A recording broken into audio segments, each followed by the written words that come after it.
Indonesia memiliki presiden baru, Presiden ke-8 Bapak Prabowo Subianto. Selanjutnya saya sebut sebagai Presiden Prabowo.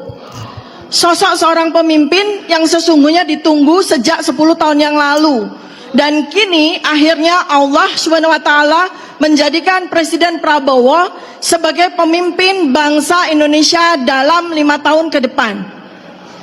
Mewarnai berbagai drama, strategi, dan keputusan-keputusan politik yang tidak banyak dipahami,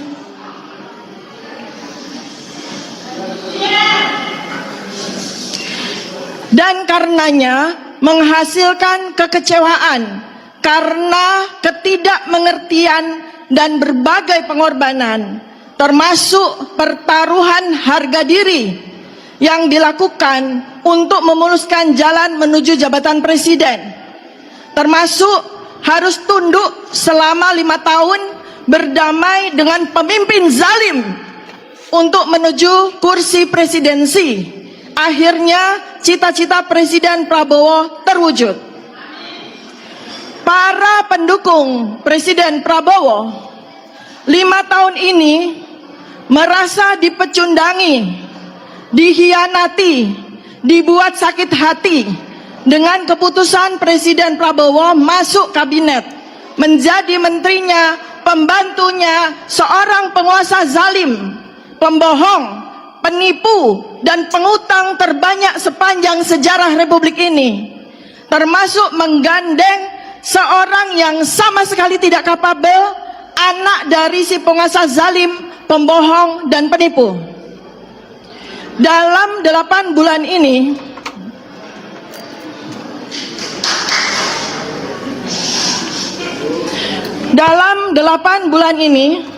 saya mencoba memahami langkah Presiden Prabowo. Mengapa harus memilih Gibran sebagai wakil presiden? Namun, setelah hari ini, 20 Oktober 2024 tiba, tanpa halangan, saya akhirnya memahami bahwa Presiden Prabowo tidak punya pilihan lain selain menggandeng Gibran menjadi wakil presiden.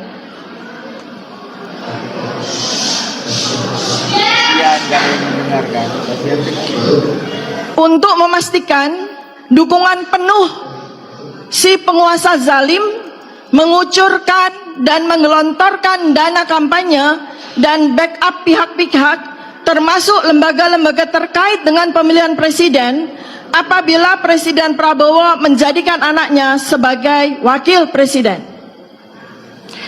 Presiden terdahulu menjadikan anak dari presiden terdahulu sebagai wakil presiden.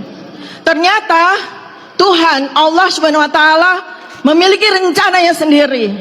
Wa makaru wa makarallah berlaku dalam sebulan ini ketika mencuat akun Fufu Fafa yang selama 10 tahun ini dengan sadis, kejam, keji melontarkan berbagai caci maki, hinaan, risakan, bahkan fitnahan kepada Presiden Prabowo.